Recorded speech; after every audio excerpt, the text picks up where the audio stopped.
tell me how I can help you. Okay, so basically the question is I've been really struggling a lot in the last couple years with sexual thoughts and promiscuity. This all comes, it just started, like I say, a few years ago. And just to give you a cold note on, a bit of my background. So, I'm 44 years old. I was married for 18 years.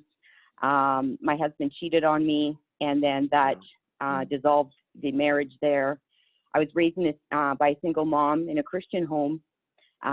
During that time when I was married. How long have you been divorced? So I've been legally separated, not divorced, but legally separated for, I believe, 8 years now. 8 years of a legal separation. Yeah. Why is it in whatever you would call that pause land? It's mostly because, like, for myself, it's more of a cost issue, because it costs, approximately $1,500 to go from a legal separation to a divorce.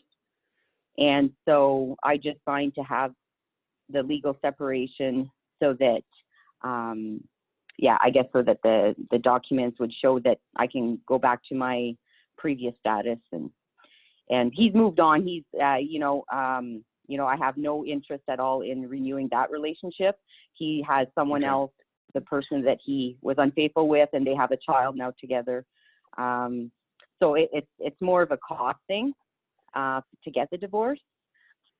So, $1,500. I mean, that might be worth, working a little extra to kind of clean that up, so you can really, really, really, even psychologically, in other ways, move on. But having said that, tell me your question. So like I said, I was, I after that relationship ended, I kind of walked away from the Lord. I did walk away from the Lord. I was very upset, very angry, and hurt.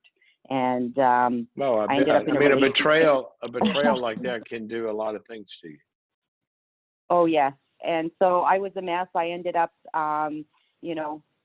in another relationship for 5 years with, an unsafe person. And that relationship was very controlling, very toxic.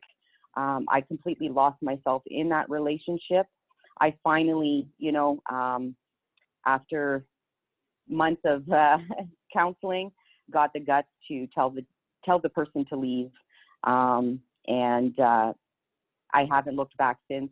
But ever since that relationship ended, which was about 3 years ago, I've come back to the Lord, but I've struggled so much ever since then with, sexual thoughts on a daily basis, promiscuity. And I just can't seem to, I read the word, I pray, I've read, 3 of your books. I read the word, I watch Gateway Church every day. I feel like I'm stuck. When you say, what promiscuity, what does that mean? Are you having multiple relationships out there? Just Oh, sexual? not right now. No, not right now, but I had.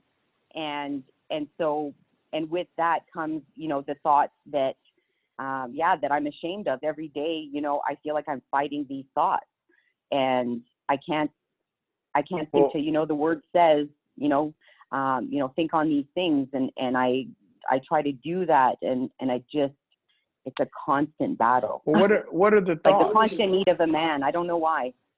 Okay. All right. Just stop for a second. Sure. There's nothing in the Bible that says the Bible is going to reading the Bible will substitute your need for a man. Okay. In fact, it says the opposite. Okay. It does. It's go back all the way, when God created them, he said, and when there was just one of them, he said, that's not good. Yeah. You need somebody, and that goes both ways, right? And so here's the thing, and I'm so glad you called, because it took everything. So many. I'm so ashamed. What's that? Like I said, it took everything for me to do, because it's something that's very shameful, Oh, Um, Bridget, that's it's not. I understand you feel that way, but I don't know what has made you feel that way or who's made you feel that way. And I would expect there's a lot of dynamics that could go into this. I wish we had more time to go into all of them, but I want to tell you, at least from one voice, your desire for relationship and your desire for a man, that's there's nothing wrong with that. And that is just normal. Not only is it normal, but it's something God created you with. Okay. And so yes. to to to battle it in a being judged for it is just horrible. I mean, it would be like feeling bad that you have an appetite for lunch. Okay, it's normal. So I want to tell you Okay. that's normal. Now, here's what happens, and I want you to think about this. You were Yes. you were raised, you said, without a dad in the home, right? Yeah. And so every human has a longing for a dad. Every human. It's like I started the show talking about, did you hear the piece I did on mothering? No, because I was working. I just called in Okay. like just a few minutes before. Okay. Well, that's a normal hunger.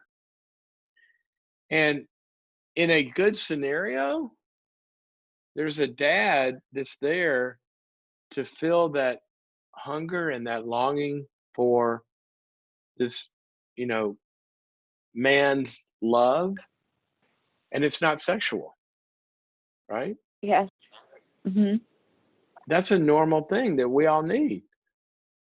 Now, what happens later, you get that all those good things you get from a daddy's love become part of your identity and your ability to see bad men and go, I don't want that, I want this.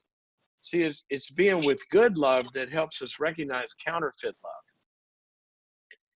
And sometimes when you miss that, a couple of things remain in which you've experienced a hunger for male attention and validation and love and connectedness and strength and all those things that validates also a lot of who you are.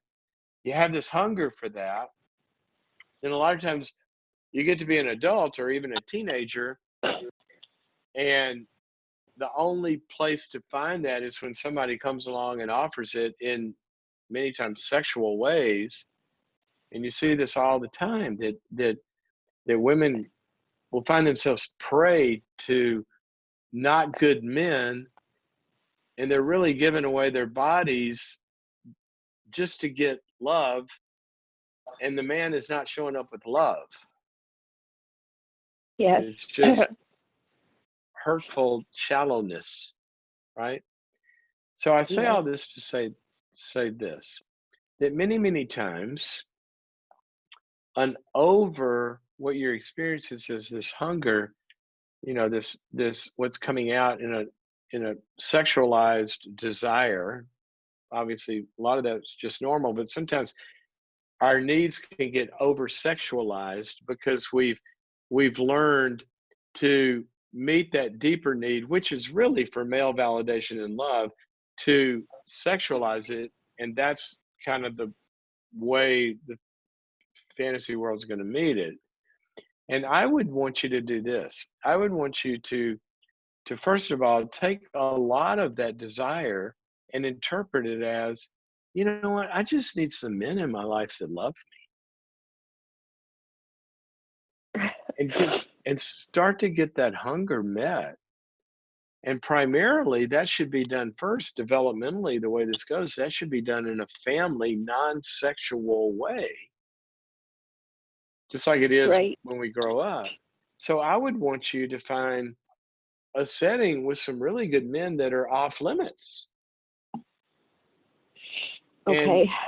begin to open up and get vulnerable and get, and I don't I don't think this is a weird way to say it, to get fathered by some men, even that are your own age, right? That's what our brothers and sisters as adults do for us. They heal mommy and daddy wounds because the child inside, if you're in a small group and there's some men in there that love you and validate you and say you're really worth being loved, you deserve to be loved, you're awesome, and they validate you, then you learn from them what real love feels like. And then in the dating arena, you can start to pick the right kind of men. But I just want to see you get in a community and some close relationships where just this need for male validation and male hunger, where that gets filled up. That's what I would want for you first. Okay. And not feel bad that that hunger is coming out in sexual fantasies. That's just, it's just like the way you're wired. You think as an adult woman, I need a man. Well, it comes out in sexual ways. Well, that doesn't mean you have to go have all the love in the world only in sexual ways. I mean, you can find this in other ways. That's what I would want for you. Does that make sense? Yes, it does. Thank you. I am so sorry that you felt bad about sexual desire to begin with, but also that the power that it's had is sort of like sex has had to carry the burden of this entire need for male love. And I'd like for you to Yes, and find that. I don't understand, and I didn't understand why that was, and like why it was so. It's almost like that's the way that I felt. The only way I could show that I was worth it, and that Right, if I, performed well, right, almost being like a Barbie doll slash, Martha right, Stewart, being perfect all the time. But right. both my relationships ended and were terrible. And I just been struggling ever since with, yeah, just trying to figure out what it is that, I'm doing wrong. Well, yeah. Here's again, I'm going to say this: you're not doing anything wrong in your desires. You're desiring out of deprivation and woundedness. If you say, "What am I doing wrong?" The wrong is, I don't even want to call it wrong. What you haven't done up to this point is become aware of, wow, maybe I need to heal this wound in a different way. And I'm going to give you a verse, okay? Okay. Yes. Thank you. And I want you to go look this up. It's in James, the book of James. It's in the first chapter. And it says, when we go through all these trials and all this stuff, that we need to ask God for wisdom to help us understand what's going on in this issue in my life. And that's where you are now. And I love it that you say, you need to figure this out because that's right. But here's the verse. He says that he will give you wisdom. Are you ready for this? Yes. He will give you wisdom. And here's the phrase I want you to hear. He will give you wisdom without finding fault. I love that description about God, that he will listen to you say, I've looked for I've been looking for love in all the wrong places, as the old song used to say. God, help me with this. And he will come Yes. alongside you and say, my daughter, I know, and it's not your fault that you felt that way. And I want to help you. And so I want to relieve you of feeling at fault and condemned and shamed for this because it's a God given need for love. And I want you to find a safe community, maybe a therapy group, maybe a therapist, wherever. And let's get this daddy wound healed.